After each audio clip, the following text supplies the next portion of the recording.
ওলাব আৰু কি বেলেগ কিবা কাগজ আপোনালোকৰ বিয়া একো কাগজ নাই ইয়াতে আপোনালোকক কি ওলোৱাৰ কাৰণে কাগজ আছে গভৰ্ণমেণ্ট অফিচিয়েল আপোনালোকক কৈ আছে গভৰ্ণমেণ্ট বিল্ডিং হয় গভৰ্ণমেণ্টৰ বিল্ডিং হয় কোনে দিছে গভৰ্ণমেণ্টৰ ইনষ্ট্ৰাকশ্যন আহিছে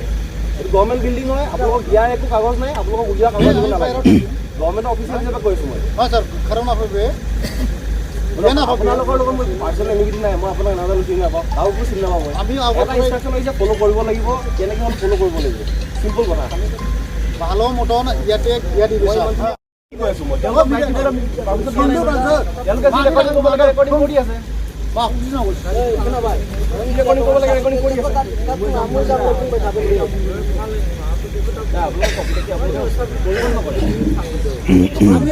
নকৰে যদি মোক কৈ দিয়ক আমি স্যার জেলত আছে বৰ ছাত্র জেলত আছে আপোনালোকৰ ডিছকাশ্যন ভাল হোৱা নাই নহয় এই বিল্ডিংটো খালী কৰিব খবৰ ডিছকাশ্যন আহিছে কৰিব লাগিব আপোনালোকক ইয়াৰ লগত যদি ডিছকাশ্যন এটা কথা হ'ল স্যার হ্যাঁ ইয়াত পুরো বিল্ডিং পুরো আমি যাইব কিন্তু বেলেগৰ আমি থাকিব আৰু খালী কৰিব লাগিব খালী কৰিব লাগিব আপোনালোক ক'ত থাকিব লাটু স্যার আমি বেলেগ জায়গা থাকিব হ্যাঁ বেলেগ জায়গাত অৰ্গেনাইজ হৈ কেনেকৈ থাকিব যিকোনো মোৰ ইণ্ডিয়া থাকিব ঘৰত থাকক আগৰ ছাৰটো ওলাই দিয়ক ঘৰত ফেমিলি আছে মা দেউতা ছাৰটো ওলাই দিয়ক আপোনালোকে অলপ ইয়াৰ পৰা ওলাই আপোনালোকে পাৰ্চেণ্ট ছাৰটো ওলাই দিয়ক আপোনালোকে য'ত য'ত পাৰ্চেণ্ট থাকে আমাৰ একো ইছ্যু নাই আমি ছাৰটো ওলাই দিয়ক তো আপোনালোকে য'ত য'ত পাৰ্চেণ্ট থাকে আমাৰ একো ইছ্যু নাই আমাক খালি একো শুনি কথা দিছে এতিয়া মই অৰ্ডাৰ দি আছোঁ গভৰ্ণমেণ্টৰ ফালৰ পৰা অৰ্ডাৰ দি আছোঁ কাই গভৰ্ণমেণ্ট বিল্ডিং হয় হা ছাৰটো ওলাই দিয়ক আগে তেওঁ কিবা কেছৰ আমি গভৰ্ণমেণ্টৰ ষ্টাইলটো আমি ফ'ল' কৰিব লাগিব আপোনালোক আজি ওলাব লাগিব কি কৰিব মিডিয়াত না দিলে আমি নাপাব এতিয়া কৈ আছোঁ আপোনালোকৰ কাগজ আছে ছাৰ আপোনালোকক দুদিন আগৰ পৰা আপোনালোকক দিয়া কাগজ আছে নেকি এই বিল্ডিংটো আপোনালোকক দিছে কিবা কাগজ আছে মোক দেখাওক এতিয়া কি কাগজ আছে কি আছে আগৰ হিমন্ত ছাৰৰ এটা কিবা আনি দিয়ক দেখাওক আপোনালোকক কিন্তু বিল্ডিং দিয়া একো কাগজ নাই হিমন্ত ছাৰৰ লগত এই আলোচনা কৰি ইনষ্ট্ৰাকশ্যন দিছোঁ মই এইটোৱে কাগজ হয় আজি এইটো খালী কৰিব লাগিব আপোনালোকে খালি কৰিব মিডিয়াত দিবা আৰু আকাৰ কি বেলেগ নিৰগতো কৈ আছোঁ মিডিয়া আগতে কৈ আছোঁ रायजो राजाफोर नोंथांमोना भिडिअखौ नुबाय नाथाय बे भिडिअखौ नुनानै नोंथांमोना मा सानखो आंनि साननायाव मोनसे सोंथि फैदों कि मा जोंनि बर'नि गेजेराव बेबायदि संगठना दिनैनि समाव गोरलैयै थांनानै थानो हागोन ना मोनसे समाव बर'फोरा माने मोनसे खौसेथि दंमोन खौसेथिया बेनोमोन कि जोंनो मोनसे सेपारेट स्टेट नांगौ होननानै जिबायदि संगठन बानायबोदोंमोन बै समाव जोंनि बर' हारियाव पलिटिकेल जेंना जेबो गैयामोन बेनि थाखायनो जोंनि माखासे गोबां संगठनफोरा जोंनि हारिनि थाखाय बा बडलेण्ड स्टेटनि थाखाय जेबायदि हाथियार अस्त्र लानानै ओंखारबोदोंमोन बेयाव जोंनि बर' हारिनि साफ्रोमबो मानसिफोरनाव माने बेयाव खुनु अबजेक्शन गैयामोन नाथाय दिनै फैयै फैनानै मोननै एग्रिमेन्ट जाखांनायनि उनाव बेफोरबायदि संगठननि सायाव माने जोंनि मानसिफोरनि गेजेराव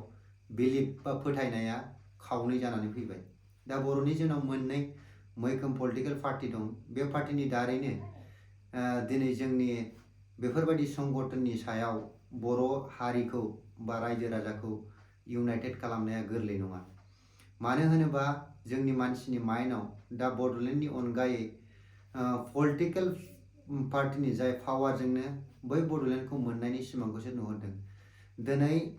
बबेबा मोनसे संगठना जोंनि जाथिनि थाखाय बड'लेण्ड बा स्टेट एक्सट्राखौ लाबोथारगोन होननानै जेफोर संगठन दादों आंनि साननायावबो माने बियो मोनसे बहुत ही माने हाखराव गाब्रनाय बायदिसो जागोन साननानै लायो मानो होनोब्ला जोंनि जाबायदि पाब्लिकनि माइन्डखौ ओरैबायदि गावस्रा होबाय दिनै जोंनाव बैफोरबायदिनि सेन्टिमेन्टआ मोनसे स्टेटखौ लाबोनायनि सेन्टिमेन्टआ मालाबाबो जोंनि पाब्लिकनि गेजेराव खौसेथिखौ जाफैनायखौ जों नुहुराखै आरो दा बेनिखायनो बुंनो सानदों कि जाय NLFB फंबाय बिदामोन जायफोर दङ बिसोरो दिनै माबायदि सोलिलांनांगौ बेखौ गावसोरसो साननांसिगोन मानोना जोंनि पाब्लिकखौ बुजायनानै बा बुंनानै नोंसिनि संगठनखौ राफोद खालामनो थाखाय एसेबां मानसिखौ माने गोरलैयै मोननाय नङा होननानै आं सानो आरो दिनै जों गासिबो मुद्दा प्रब्लेमखौ नायोब्लानो जायखिजाया खामानियाव थाङोब्ला नों नुनो मोनगोन चाहे भिडिअआवनो होन या अन ग्राउन्डआवनो होन या गामि लेभेलावनो होन गासिबो जायगायावनो मोनसे पार्टीनि आलदा आलदा सापर्टारफोर थायो जे जायगायाव दिनै BPF निबो सापर्टार दङ UPPLनिबो सापर्टार दङ नाथाय दिनै नोंसोरखौ जेबायदि पलिटिकेल लानानै माखासे प्रेसारबो होबाय थादों आरो माखासे नोंसोरखौ मोजां लामायाव बा गभर्नमेन्टजों फैनो थाखायबो माखासे पलिटिकेलनि नोजोरजोंब्लाबो नोंसोरखौ सेस्था खालामबोगासिनो दङ नाथाय दा नोंसोरसो बुजिनांसिगोन दिनैनि समाव जुदि नोंसोर मोनसे संगठनखौ लानानै जुदि हारिनि थाखाय मावनो सानोब्ला बेयाव जोंनि पाब्लिकफ्रा साबेसे सापर्ट होगोन बेफोरखौ नोंसोर एसे सार्भे खालामनांगोन बा माखासे ससियेल मिडियानि गेजेराव जिबायदि खोथाफोरखौ ओंखारो बेनि सायाव नोंसिनि सायाव बेसेबां कमेन्ट्सफोर फैदों बा पाब्लिकफ्रा बेसेबां रिएक्शन खालामदों बेफोरखौ नायनानैबो नोंसोर बुजिनो हागोन आंनि साननायावथ' दिनै आं सानो कि जोंनाव बेबायदि संगठन थानाय बा बेफोरबायदि मोनसे जाथिनि थाखाय संगठना खामानि मावलांगोन ओमफ्राय मावनानै बेफोरखौ सापर्ट मोनगोन बिदिखौ आं सानाखै मानो होनोब्ला जोंनि दिनै पलिटिकेलनि माइन्डआ ओरैबायदि पाब्लिकफोरनावबो हाबबाय कि बेखौ आरो गोरलैयै बख'नो हानांगौआ बिराद गोब्राब आरो ओंखायनो जाय बिथांमोना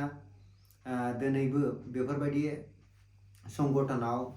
नांथाबनानै दं बिथांमोनखौ आङो माने जास्ट आंनि साननायसो दे बे आं रावखौबो बिदि बुङाखै कि बिसोर माबानांगौ होननानै थारमाने आं बुंनो सानदों कि बेवहाय बिथांमोनाबो सरकारजोंनो जा जायखिजाया पार्टिजों नों जेराव मोजां मोनो बेयाव आम पाब्लिकफोर बायदि माने बेयाव जोंनि हारिनि थाखाय मोनसे पलिटिकेल बा मोनसे हारिनि मोनसे मोजां संगठनफोरजों थांफानानै जेरै आबसु बनसु दा गोबां पार्टिफोर ओंखारबाय बेफोरबायदि पार्टिजों थांफानानै नोंथांमोनाबो हारिनि थाखाय मोजां मावनो हागोन होननानै आं सानो आरो दा आंनि जास्ट अपिनियनसो बेयाव आं सोरनिबा